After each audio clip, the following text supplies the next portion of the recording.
time to give the people what they want. It's Jalen and Jacoby. He is Jalen Rose. What up, though? I'm David Jacoby. And on the cool check-in. Together, we are Jalen and Jacoby. What is it that we do, Mr. Rose? We give the people what they want. Well, when we last talked about Lonzo Ball, he was sat out the fourth quarter of a loss, and guess what? Things have turned around for him. Most importantly, he got a haircut, which I think led to his recent successes. But he balled out, messed around, and got a triple-double. Still didn't shoot great from the floor, but his 16 rebounds were the most in a rookie since Steve Francis had 17. We know that was a long time ago, anyone who has seen Steve Francis recently. Jalen, are Lonzo Ball's shooting woes overshadowing what has been a pretty solid start for the rookie? I don't think so. The enormous hype and the build-up from the time he was at UCLA by the media, clearly by LeVar. Once he got drafted number 2 by the Lakers and Magic Johnson, the expectations have gotten so enormous, we can't appreciate the fact that this is a young player, hasn't performed 20 games in the NBA, and already has more triple-doubles than I did in 13 years. Do I have a problem with the fact that he can't shoot? Yes, that's an issue. The game is a lot tougher when you can't shoot. But that is something that he's going to be able to remedy. And if we're going to base him on the Jason Kidd trajectory that so many people try to put him at, then you can't appreciate what he's doing as a young player. I think he's continuing to grow. I'm going to keep the expectations down. And based on that, the Lakers will not be in the playoffs. But yes, he's going to continue to improve and hopefully show he can be a starting point guard for a long time in the NBA. Well, there was the haircut over the weekend, the triple-double over the weekend, but there was this from Lonzo Ball over the weekend, which is one of those I need to talk to Jalen Rose about this moments. They were playing against the Suns, and as it happens in the NBA, a little scuffle breaks out, and, you know, we got some Laker players running over to kind of help out, and you see Lonzo here. Lonzo calmly walks past the entire thing, looks back a little bit, and then acts as if it's not happening. He later said about the incident, quote, "It's the NBA. People ain't really going to fight, so I ain't trying to get no tech." Jalen, is this veteran savvy and experience and just speaking the truth? Or was this bad body language and he should be helping out his teammates if there's a scuffle? It's one of those things where I don't judge by the reaction to the media. I'm going to pay attention to what he would do if that happened again. Oh, okay. And based on what I just said, he would make sure that he's involved. Because being a part of a team, it's about camaraderie. And yes, you may not like the fact that your teammates in a hold-me-back moment or in a little bit of a dust-up, but at the same time, it is your duty to go be a part of that. You don't have to go in there throwing haymakers or pushing people out of the way or anything like that, but you can come and be a peacemaker to check on your teammate. That will be something in the future he does different. And the thing that's getting lost about that video, there's another rookie in there from Detroit. His name is Josh Jackson. And when you get a chance, watch how he's responding to the skirmish as a member of the Phoenix Suns. He wanted it a little too much. But this is something that I want to bring up, though, because I kind of disagree here. What I saw Lonzo Ball saying is, I don't need to be a peacemaker because there's no violence. This is the NBA. I don't need to check on my teammates because no one's in danger. This is the NBA. The worst thing that can happen is you get some bad breath in your face, you know what I mean, from an opponent. There are going to be no punches thrown. This is going to diffuse itself quickly. So let me just get back to my bench and we all know where this is going to end up. So why not just understand that from the very beginning? Why not? In sports, the dynamic of team is understood in a lot of different ways. When somebody throws you a pass, you point at them and say, "Good pass," or you actually verbalize it. You may tap somebody on the backside. You may be on the free throw line. Somebody makes the shot. You go give them a little bit of dap. Somebody drives to the basket and they fall down. You help them up. Someone sacrifices their body defensively. You help them up. That's just the exercise that comes with being a band of brothers. Okay. Jalen, it's time for the Don't Get Fired topic of the day. And now, the Don't Get Fired topic of the day. Well, it has come to this. When we last had this story, it was the President of the United States, President Trump, asking for and then receiving the proper thank yous and appreciation from the 3 UCLA basketball players that were held in China on shoplifting charges. President Trump spoke with the president of China, according to President Trump, and helped in them sort of easing them back to the States. Well, he got the thank you from everybody. But when asked about it, LiAngelo Ball's father, one of the players who was arrested for shoplifting, just kind of downplayed President Trump's role in this. Well, guess what? He tweeted. President Trump, the President of the United States, tweeted, quote, "Now that the 3 basketball players are out of China and saved from years in jail, LeVar Ball, the father of LiAngelo, is unaccepting of what I did for his son and that shoplifting is no big deal. I should have left them in jail!" Exclamation point. Jalen, why is the President of the United States taking Twitter shots at LeVar Ball? You shouldn't bust your arm to pat yourself on the back, but one of my favorite nicknames besides Worldwide West is Commander in Tweets. And the one thing that I learned is you don't do things for people because you hope for a favorable response. You do them because it's actually the right thing to do psychologically and emotionally. And when you're in a position of power, you can't be having Twitter fingers saying that you should have left some American citizens in jail that are minors that already apologized to you. That were also, now, on the other hand, just to be factual, LeVar, they were also never in jail. You would think, correct. You would think that for public consumption, he would want to play the whole song and dance game, and I wouldn't be here to call either one of these gentlemen a dotard in any way, shape, or form because I wouldn't do such a thing. But what I will say is the level of respect and contrition that the president thought he was going to get, even though he didn't get it, it's not a reason to still keep it going back and forth between the 2 individuals. You did the deed, let it go. If the individual don't appreciate it, keep it moving. Well, we're going to keep it moving, and when we come back, the Celtics are on a win streak, and Kyrie Irving says he's not the face of the team. We'll break that down after this.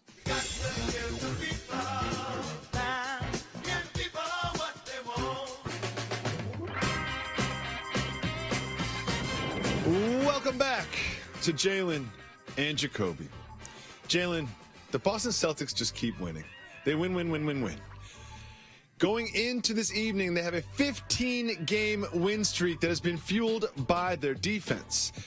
The Celtics are giving up a ridiculous 97.7 points per 100 possessions, the only team under 100 points per 100 possessions, far and away the best in the league. However, on the flip side of that, they are 18th in scoring per 100 possessions. Jalen, for them to be serious championship contenders, do they need to score more on offense? I never thought that this was the year for them to be championship contenders or to advance and win the Eastern Conference. However, this level of defense can be maintained and allow them to achieve something this year that they also achieved last year. That's to be the #1 seed in the Eastern Conference and have one of the top overall records in the NBA based on that level of defense, tenacity, the ability to get stops at certain points of the game with multiple players on the floor has made this basketball team special, especially without Gordon Hayward being in the lineup. So, Jalen, this is something that you're really good at. You're really good at breaking down the minds of media members like myself. And my question for you is, in my circles, when I talk with friends or colleagues or whatever, I find that I'm not alone in one of those people that still doubts the Boston Celtics. They've beaten the Warriors. They've won 15 games in a row, probably 16 by the time you're seeing this. Jalen, why do people like me still doubt the Boston Celtics? You must ain't talked to the Podfather recently. Well, Jalen, the Podfather isn't exactly unbiased when it comes to the Celtics. Here's why, because while you're able to have that level of success during the regular season, we can't take anything away from that. But we all know there's a different level when you're playing 7-game series. And so once the Cleveland Cavaliers get Isaiah Thomas back and Tristan Thompson back, Derrick Rose is able to play and compete on a consistent basis. I think they have what it takes to win the Eastern Conference. But I'm not going to take away from what the Celtics are doing right now. I'm still going to enjoy the journey. I'm going to appreciate the teams that show up on a nightly basis, like you just said, and take care of business versus the other elite teams in the league and look really well doing it with Kyrie Irving at the point, Al Horford at the center, the emergence of Jaylen Brown on both ends of the floor, Jason Tatum competing defensively but really getting it done on the offensive end, putting Marcus Smart in the game, getting timely starts, Rozier giving them quality minutes, Marcus Morris as a stretch four.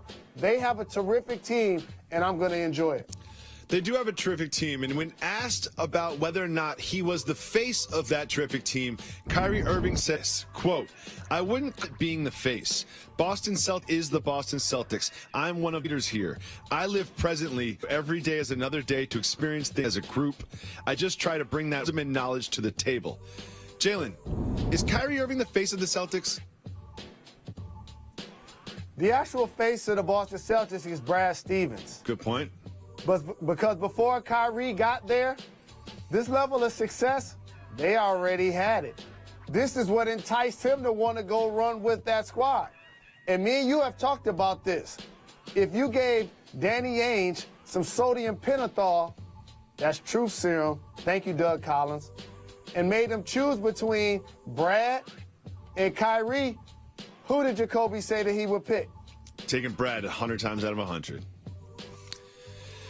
So, Jalen, face of the franchise. Sunday night, the Timberwolves were playing your Detroit Pistons. The Pistons had a 1-point lead, 6.2 seconds left. Jimmy Butler's on the line, and here comes Reggie Jackson. Reggie Jackson is changing defensive assignments, sort of delaying Butler getting the ball. Butler shoots to tie the game, misses. The Pistons go on to win. Jalen, do you support this sort of gamesmanship at the free throw line at the end of a game? I do, and Jimmy Butler was having a terrific evening. Once he got fouled on that play, I felt like he would miss one, and not that in practice there aren't times where you don't shoot 5, 10, 20, 50 free throws in a row, but you don't normally shoot 3 straight free throws in pressure situations, so that's why I felt like he would miss one. But the thing that gets overlooked is what Stanley Johnson was doing on the free throw line. Because I used to do that all the time. What was that? What's the that, half Mr. Rose? fake, the half jab, Oh, that. the half fall in before they shoot. He did that on the first 2. On the second, it was really pronounced. I thought they were going to call a lane violation. So between him doing that and Reggie Jackson doing what he did, I felt like Jimmy Butler would miss one. He did. Detroit went on to win the game. But, like, let's be honest, let's be real. It's not just, Johnson and Jackson and Johnson trying to make him miss these free throws. There's an entire stadium full of thousands and thousands of people that are yelling, they're screaming. You know what I mean? Like, they face these difficult conditions all the time. Does the ref delaying you getting the ball for 1.5 seconds actually change whether or not you're going to make the free throw? It's a rhythm thing. And while Minnesota was playing at home, it's still late in the game. It was a pressurized situation. And so anything that disturbs your rhythm. What happens every time somebody goes to the free throw line? They do a routine. So if you interrupt that routine, you have an opportunity to cause a miss. I think that's fair. And finally, we're going to move on to this, Mr. Rose. Kevin Garnett has been speaking with Bleacher Report about a lot of different things. And one of the things he spoke with Bleacher Report about is a gentleman that he's been working with that plays for the Milwaukee Bucks. Not Giannis Antetokounmpo, but Thon Maker. Here is what he said about Thon Maker. Quote, "Thon is going to be the MVP of the league one day. Mark it down. He has the bones. He has the appetite to be able to chase something like that." That is a very resounding endorsement from Kevin Garnett. Do you think Thon Maker has what Kevin Garnett thinks he has? There's a level of productivity and resiliency that you have to play at an MVP caliber level. And I'm not going to be the person that says never. I'm looking forward to see this maturation and this growth to allow him to become a consistent starter, an all-star level player, an all-NBA caliber player. Because on its surface, he has the tools, needs to improve his jump shot, needs to improve his consistency. And I see KG looks himself in the mirror and be like, man, he's built like me. Maybe he can achieve what I achieve. But Big Ticket, you was 20-10-5 when you got your MVP. Yeah. And you won a chip in Boston. And your intensity and your motor was terrific. And you're doing a great job on Area 21. But with that being said, I'm not going to heap that level of expectation on him just yet. Realistic goals. Like, let's just average 5 points a game before we start looking at the MVP trophy. Let's just one thing at a time, you know? Coming up next on Jalen and Jacoby, we're going to keep it moving.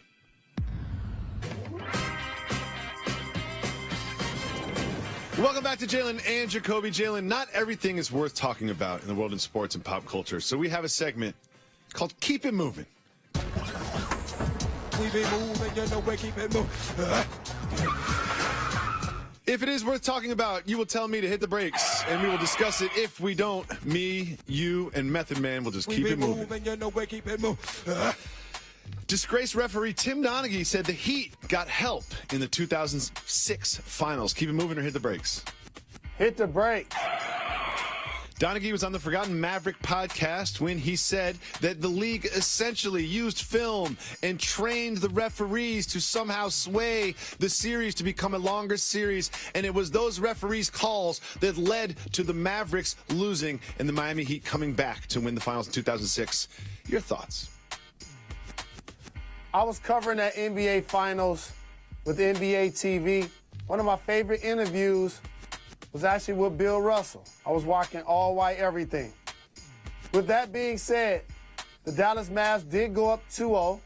They were playing terrific basketball. At that point in the series, Dwayne Wade was taking about 12 free throws a game. After game 2, he started taking 18 free throws per game. But you know why it was happening? He was putting a smack down and he was dominant and they didn't have nobody that could stop him. Tim Donaghy's, That's why it happened. Tim Donaghy's on that level Let where me it's say like, it again. when I hear his name, I'm just like, all right, Tim Donaghy. Let me say again why it happened. Because he was dominant, putting a smack down, and they ain't have nobody that could stop him. That's what happened. Next, Eli Manning gave a fiery speech before the Chiefs game. Keep moving and hit the brakes. If I'm going to go home, I got to hit the brakes. Oh, well, guess what? I don't have to go home. Keep We moving. be moving, you know we keep it moving. Jalen, you know this about your past, but let's just refresh our viewers' memory about how you feel about helping motorists that aren't in your phone. You see a car accident, it's bad. You're just going to keep it moving. Military, police, fire. These are courageous jobs that I don't have the courage to do. I think if there's a woman in a car and the car was filling up with smoke and she needed help, you would help her. The woman number better be in my phone right now. Jalen, Harrison Ford. First of all, do you know who Harrison Ford is? I do, the actor. Okay, he is an actor, right. Harrison Ford, an actor, was driving along when a woman in front of him crashed her car. Do you know what Harrison Ford did, Jalen Rose? What did he do? He got out of his car, along with lots of other motorists, and helped this young woman who had crashed. Jalen Rose, will you reconsider your position? If you saw someone in need of your help, would you stop your car and help them?